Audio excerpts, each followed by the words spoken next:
અને આમે આ કથાની શરૂઆતમાં પેલી મૂળ ધારાનું વાત કરતો તો એમાંથી મારે કનુભાઈ છે 3 વર્ષથી જેનો ભાવ કથા કરે અને જોરદાર તાળીઓથી બધા 3 વર્ષ પહેલાનો એનો એક ધારો વિચાર સાચો થયો અને કન્યાદાનમાં 1000 રૂપિયા રુદ્રા નિકુંજભાઈ નસીબ એના તરફથી આવે છે કન્યાદાનમાં ખૂબ સાધુવાદ.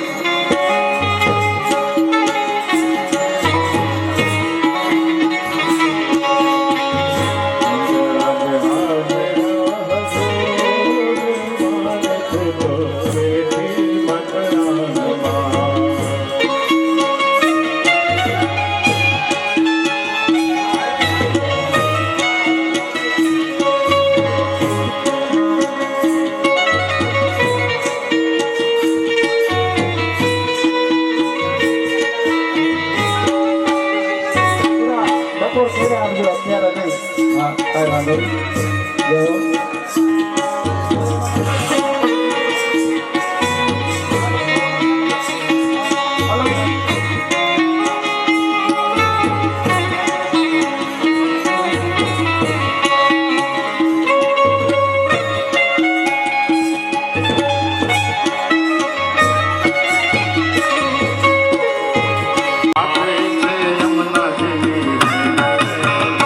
મારી માથે છે યમુના દેવી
નમઃ પાર્વતી પતે હર હર મહાદેવ.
परम पावनी कथा शिव कथा शिव महापुराण ज्ञान यज्ञ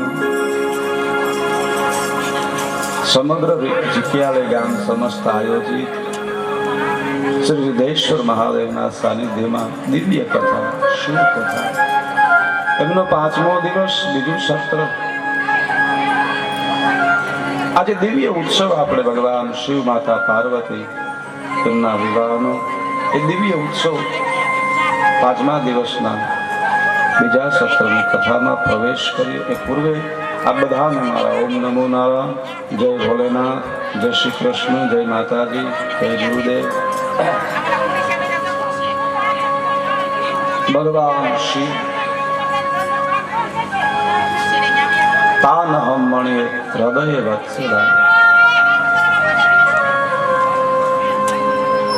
દેવાધિદેવ મહાદેવ ભગવાન શિવ સદા ભક્ત વત્સલ છે, ભક્તોના કલ્યાણ માટે.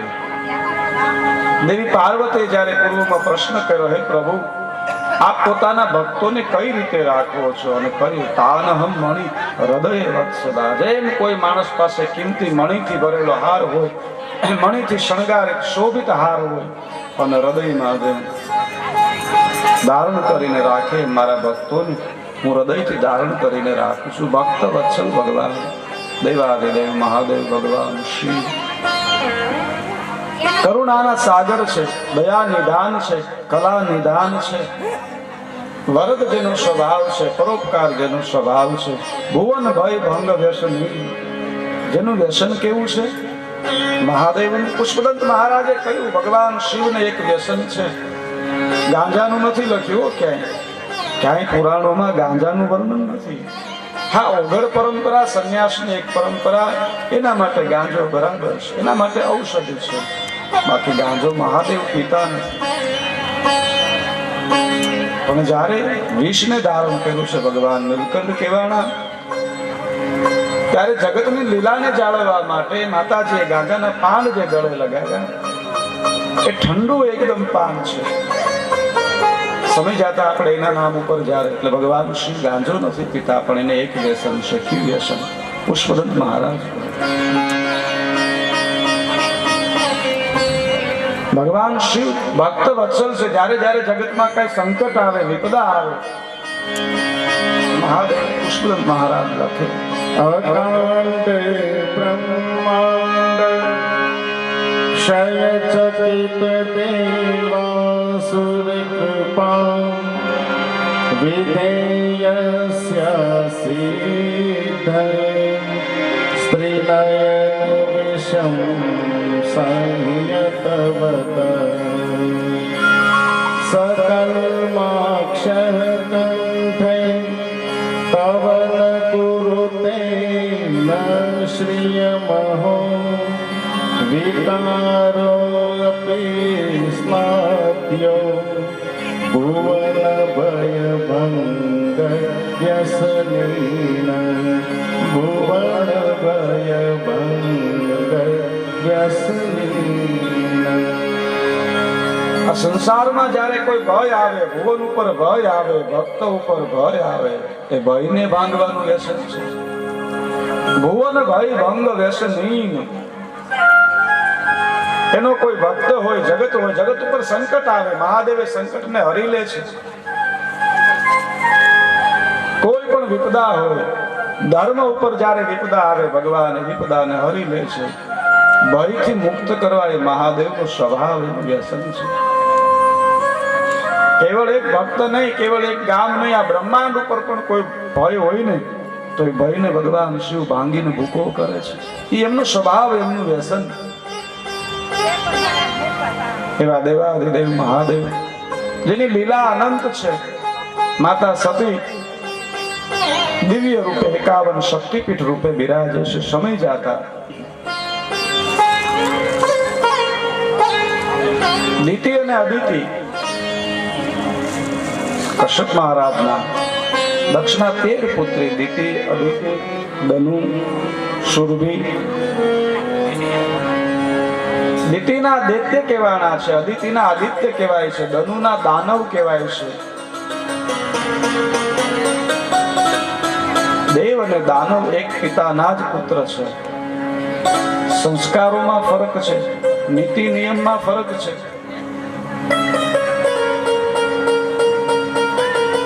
દિતિના દૈત્ય કહેવાય છે, અદિતિના આદિત્ય કહેવાય છે, કારણ કે ગુણવાન છે. પરંપરા અને અનુસરો એમાં ગુણ આવે ને આવે.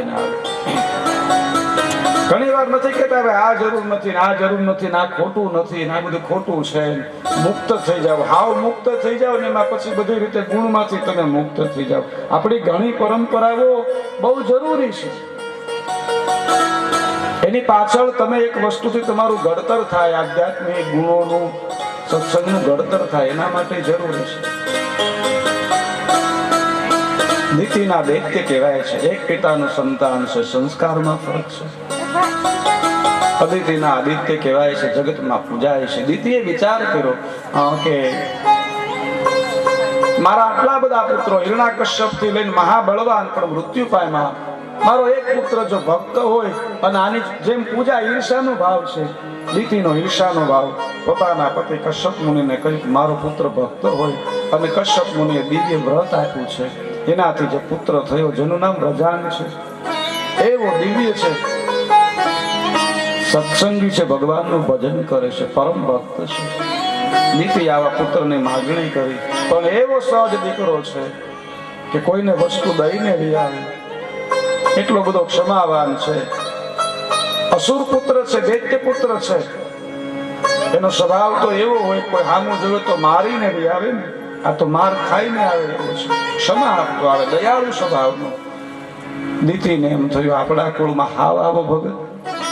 ધીરે ધીરે જ્યારે પણ મહાબળવાન છે, પણ હવે એને પતિ પાછળ એવા પુત્રની માગણી કરી, પછી ધીરે ધીરે તો એને એમ થયું બહુ કરી, મારો પુત્ર વધારે પડતો ધાર્મિક, વધારે સહજતા. દૈત્ય કુળમાં આટલી બધી સહજતા ન હોય. એકવાર દીતીએ પોતાના પુત્ર એવા વ્રજાંગને કહ્યું છે, અમારું એક કામ કરીશ તો. વ્રજાંગ છે દેવતાઓ સાથે મિત્રતા રાખે છે, બધા સાથે એવા સંબંધો રાખે છે. વ્રજાંગે કહ્યું માં આજ્ઞા કરો, આપની આજ્ઞા પાળવા માટે હું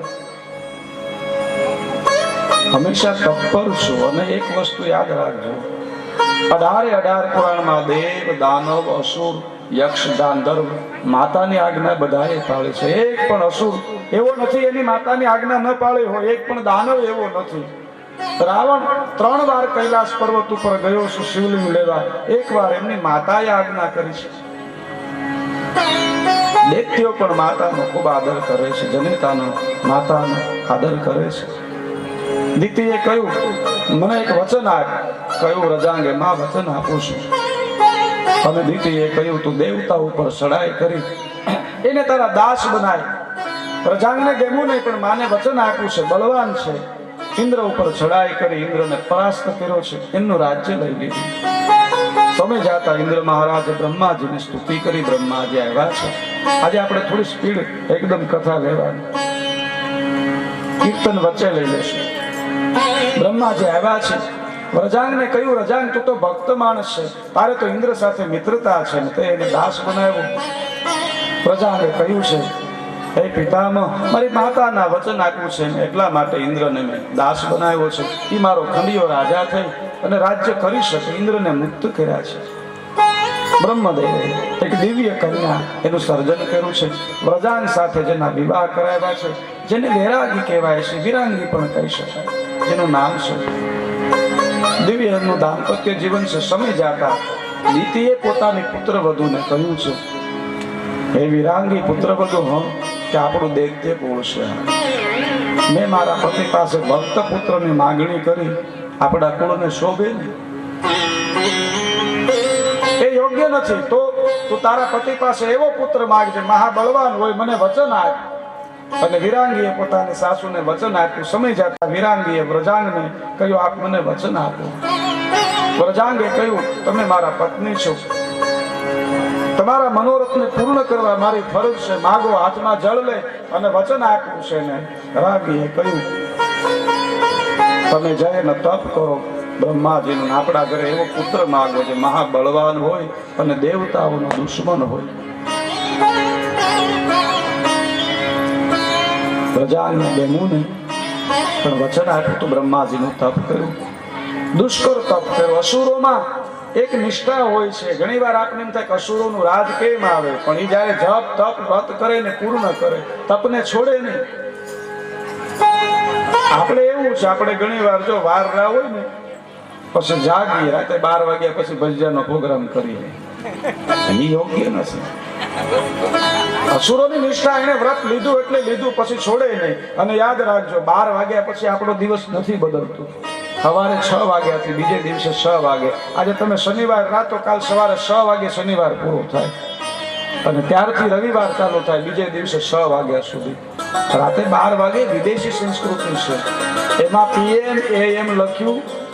એ આપણી જૂની સંસ્કૃતિ. જ્યારે આપણે અહીંયા 6 વાગે ને સવારે, ના રાતે 12 વાગ્યા હોય. એટલે એને આપણા સમય પ્રમાણે રાતે દિવસને બદલાયો. PM એટલે પ્રસ્થાન માર્તન, AM એટલે અસ્તાન માર્તન, અસ્ત માર્તન થાય. 12 વાગ્યાના સૂર્ય ઉગે, પ્રસ્થાન માર્તન PM લખે. માર્તન એટલે ભગવાન સૂર્ય. 6 કલાકનો ગેપ છે, તમે ગૂગલમાં જોઈ શકો. અને જે દેશને આપણે 6 કલાકનો ફરક છે, એને 12 વાગે રાત્રિ ને દિવસનો એ રીતે સંયોજન કર્યું. એને આપણા ઉપરથી લીધું ને આપણે પાછું એનું લઈ આવ્યા. સવારે 6 વાગે આપણો દિવસ. તમે કોઈ પણ વ્રત કરો રાતે 12 વાગ્યા પછી ખાઈ લો, અયોગ્ય છે. 24 કલાકનું વ્રત હોય છે. અસુરોને એક નિષ્ઠા, વ્રત લીધા પછી છોડે નહીં. વ્રજાંગે એવું તપ કર્યું છે. બ્રહ્માજી પ્રસન્ન થયા, કહ્યું માગો. અને વ્રજાંગે માગ્યું છે, મારે ત્યાં શક્તિશાળી પુત્ર થાય, જે દેવતાઓથી અજય હોય. અનેક પ્રકારની શક્તિ માગી. બ્રહ્માજીએ કહ્યું તથાસ્તુ. અને સમય જાતા વ્રજાંગને ત્યાં, વૈરાગીને ત્યાં એવા દિવસો વીતા છે. ચારે બાજુ અમંગળ વર્તાવા લાગ્યું છે. કાયમ જે નદી વહેતી ને, એ નદીઓ હુકાવા લાગી, કારણ કે અસુરનું પ્રાગટ્ય થવાનું છે. જો કોઈ કેવો જન્મ થાય ને, કેવી વ્યક્તિ, કેવા આત્મા, એના ઉપર પ્રભાવ, ક્ષેત્ર પ્રભાવ અને પરિવાર ઉપર રહે. કોઈ મહાપુરુષ, કોઈ દિવ્ય પુરુષ, એમનો જ્યારે જન્મ થાય ને, ત્યારે મંગલ થાય, બધાનું હિત થાય. એક અસુરનો જ્યારે જન્મ થવાનો છે, અરાજકતા વધવા લાગી છે, ધર્મને હાનિ થવા લાગી છે, કાયમ ફળ આપનારા ઝાડ સુકાવા લાગ્યા છે. અને એવા ભયંકર સિંહો દેખાવા લાગ્યા છે. સમય જતા એમને ત્યાં પુત્રનો જન્મ થયો છે. મહાબળવાન છે, નામ તારક રાખ્યું છે. તારકા અસુર ઇતિ તારકાસુર. ધીરે ધીરે મોટો થયો છે. જય એને તપ કર્યું છે, કઠિન તપ કર્યું. બ્રહ્માજી પ્રસન્ન થયા અને કહ્યું માગ. કહ્યું મારી પાસે શક્તિ તો ઘણી છે, મારા પિતાજીએ જ આપના વચનથી મને માગ્યું છે કે હું સામર્થ્યવાન તો શું, મને અમર બનાવો, અજર અમર બનાવો. બ્રહ્માજી કે આ સંસારમાં કોઈ અજર અમર છે નહીં. કાળને આધીન જગત આખું છે. આ સંસારમાં કોઈ નાનું મોટું આદિ હોઈ શકે, પણ એક સ્થાન ઉપર બધા સમાન છે. શું કાળને આદિના જગત આખું છે, એની બહાર કોઈ નથી. તું એવું કોઈ વચન માગી શકે જેથી મૃત્યુ તારી સમીપ ના આવે. તારકાસુરે વિચાર્યું, ભગવાન શંકર પોતાના ધ્યાનમાં બેઠા છે, સમાધિ લગાવીને બેઠા છે. માતા સતી એમણે યોગાગ્નિથી પોતાનો દેહ છોડ્યો છે. તારકાસુરે એવું માગ્યું કે ભગવાન શંકરના વિવાહ થાય, એમના પુત્રથી મારું મૃત્યુ થાય, બાકી થાય નહીં. બ્રહ્માજી કહે તથાસ્તુ. અને જાવું વરદાન મળ્યું. તારકાસુરે ઇન્દ્ર ઉપર ચડાઈ કરી, બધાના રાજ્ય લઈ બધે અસુરોને સ્થાપી દીધા છે. અસુરોનું રાજ્ય એટલે શું? અસુરો રાજ્ય લઈ લે એટલે પોતાના માણસોને એવી જગ્યાએ બેહાડી દે જાય હાલે એમ. આસુરી સત્તા, જે વ્યક્તિ જેને લાયક ન હોય ને ત્યાં બેહી જાય, બેહાડી દે.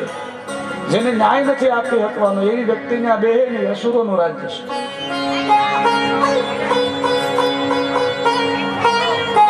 ધીરે ધીરે દેવતાઓ દુઃખી થયા છે. ઇન્દ્ર આદિ બધા આધીન બન્યા છે. શું કરે? બ્રહ્માજી આગળ જઈ અને સ્તુતિ કરે, પ્રભુ તારકાસુરના ત્રાસમાંથી મુક્ત કરો. બ્રહ્માજી કહે મને વરદાન આપ્યું છે. શું? ભગવાન શંકરના વિવાહ થાય ને એમના ઘરે પુત્રની પ્રાપ્તિ થાય, તેનું મૃત્યુ થાય. તો ભગવાન શંકર તો ધ્યાનમાં છે. કોઈ ઉપાય કરો કે હા? પૂર્વમાં સનત કુમારોએ પિતૃઓની કન્યાઓને શ્રાપ આપ્યો તો એ શ્રાપ તમારા માટે વરદાન બનશે. શું? કે પિતૃઓની 3 કન્યા છે, મેના, ધાન્ય અને કલાવતી. શ્વેત દીપમાં જ્યારે ભગવાન વિષ્ણુ પધાર્યા છે એના દર્શન માટે ગઈ, અને ત્યારે સનત કુમારો પધાર્યા. ત્રણેય બેનું સહજ બાળ સહજ રમવામાં, એટલે સંતોનું અભિવાદન ન કર્યું, ઉભા થઈને સન્માન ન કર્યું. અને સનત કુમારોએ શ્રાપ આપ્યો, તમે પિતૃલોકમાં રહી અને વિવેકને નથી જાણતા, માટે અમારો શ્રાપ છે, તમે મૃત્યુલોક પર જાઓ. ત્રણેય બહેનો સ્તુતિ કરી, હે મહાત્મા અમને ક્ષમા કરો, અમે બાળ સહજ રમતમાં હતા. પિતૃલોકોએ વિનંતી કરી, આપ તો દયાળુ. સનત કુમારોએ કહ્યું, હવે બીજો ઉપાય તો નથી, પણ હે મેના, તમારા વિવાહ હિમવાન મહારાજ સાથે થશે અને તમારા ઘરે આદિ શક્તિ છે ને એ પુત્રી તરીકે પ્રગટ થશે અને તમે સ્વદેહ શિવલોકને પ્રાપ્ત કરશો. હે ધાન્યા, કલાવતી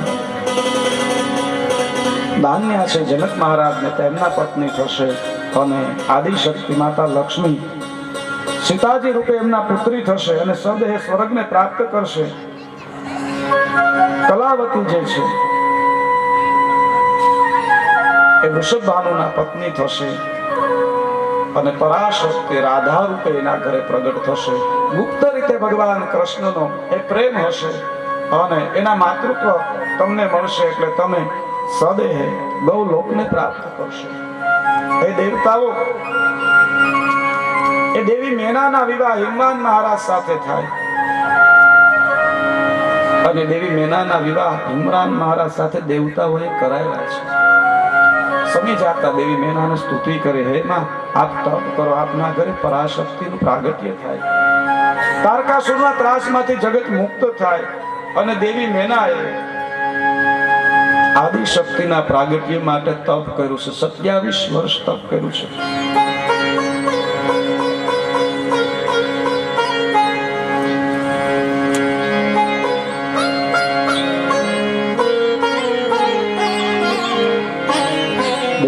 સ્તુતિ કરે, હે માં મહામાયા જગદાત્રી ચંડિકા લોકદારિણીં પ્રણમામિ. હે માં, 27 વર્ષનું અનુષ્ઠાન છે, શેના માટે? પુત્રીની પ્રાપ્તિ માટે. હે પરાશક્તિ, હે માં આપ મારા ઘરે પુત્રી થઈને પ્રગટ થાઓ. જે વ્રત લે 1 વર્ષનું, સંપૂર્ણ 1 વર્ષ સુધી એ અનુષ્ઠાનને પૂર્ણ કરવાનું હોય. હે માં યા દેવી સર્વભૂતેષુ શક્તિરૂપે સંસ્થિતા નમસ્તસ્યૈ નમસ્તસ્યૈ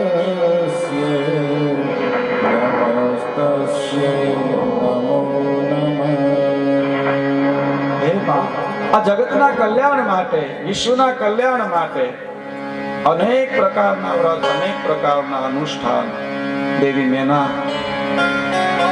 સતત સ્મરણ, સતત ભજન, સતત પૂજન 1 વર્ષ, 2 વર્ષ, 3 વર્ષ, 27 વર્ષ તપ. 27 વર્ષના તપના અંતે પરાશક્તિ દિવ્ય રૂપે દર્શન આપ્યા છે. કહ્યું, હે દેવી પ્રાણ પ્રિયા મમમ ત્વહી હિમાચલ વિલાસિની. હે દેવી મેના, માગો, તમારે શું માગો છો? આપને ન આપવા જેવો મારી પાસે કશું નથી. અને દેવી મેનાએ માગ્યું છે, હે માં, હે પરાશક્તિ, શિવે જય જય પ્રાગ્ને મહેશ્વરી ભવાંબિકે વર યોગ્ય સ્મહમ સેકે ગુણે. આપ મને જો આપવા યોગ્ય અને મારા પર પ્રસન્ન થયા હોય ને, પ્રથમ સત્પુત્રા મે ભવંતુ, મને 100 પર્વત પુત્ર હોય અને આપ સ્વયં મારી પુત્રી તરીકે આપ અવતાર ધારણ કરો, પ્રગટ થાવ. દેવી શિવાએ કહ્યું છે, હે દેવી મેના, હું આપ પર પ્રસન્ન થઈશું, યોગ્ય સમયે હું આપને ત્યાં પ્રગટ થઈશ. ધીરે ધીરે એમ કહેવાય છે કે જે સૂકી નદીઓ હતી ને એમાં ફરી જળ વહેવા લાગ્યા છે. જે શિયાળામાં જે નદીમાં નીર ન હોય એમાં ઉનાળામાં પણ નીર આવવા લાગ્યા છે. અફળ ઝાડમાં ફળ આવવા લાગ્યા છે. ગ્રહોની જે યુતિ હતી, જે નકારાત્મક હતી, એ સકારાત્મક થવા લાગી છે. કોઈના ભાગ્યમાં 7.5 લખી હતી, પણ એના ભાગ્યનો ઉદય થવા લાગ્યો છે, એના પણ મંગલ કાર્યો થવા લાગ્યા છે. કારણ કે આદિ શક્તિમાં પરાશક્તિ હિમવાન મહારાજને ત્યાં પુત્રી તરીકે પ્રગટ થવાના છે. દિવ્ય સમય વીતવા લાગ્યો છે. ચૈત્ર માસ નોમ તિથિ અને મૃગશર જ્યારે નક્ષત્ર છે, મધ્યરાત્રિએ માં પરાશક્તિ દેવી મેનાવતીના કક્ષમાં, દેવી મેનાના કક્ષમાં દિવ્ય રૂપે પ્રગટ થયા છે. દેવી મેનાએ દર્શન કર્યા છે. ધન્ય માં, આપે કૃપા કરી, પણ હે માં, આપનું વચન છે આ પુત્રી રૂપે, બાળ રૂપે, અને પરાશક્તિ માતા ભવાની એમ કહેવાય છે, બાળ રૂપ ધારણ કર્યું છે. બોલે પાર્વતી માતા કી જય. ચૈત્ર માસ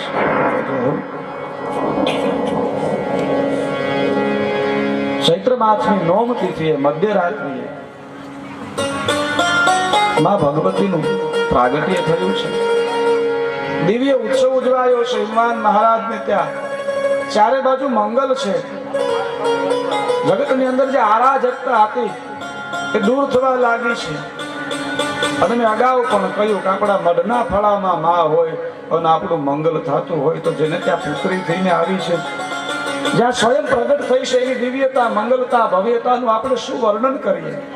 ધીરે ધીરે સમય વીતવા લાગ્યો છે. માતાજીનું નામકરણ પર્વત પુત્રી હોવાથી પાર્વતી કહેવાય છે. એક નામ કાલી છે માતાજીનું.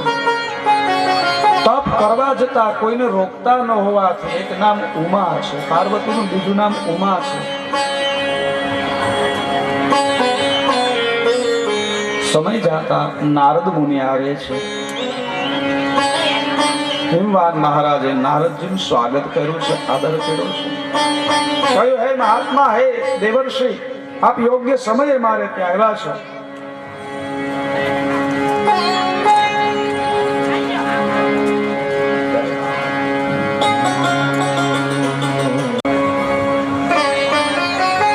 કૈલાસ પર્વત અને વન વચરણ આ બધું એમને અનુકૂળ પણ ખરું. આપણા બે પક્ષ, કન્યા પક્ષ, વર પક્ષ. વર પક્ષમાં સમગ્ર પરવાર સમાજ એમના તરફથી, અને કન્યા પક્ષમાં આપણે ત્રિભુવનભાઈ એ પરિવાર, મસ્જિદ પરિવાર એ તરફથી, મસ્જિદ પરિવાર એ તરફથી. સમય જાતા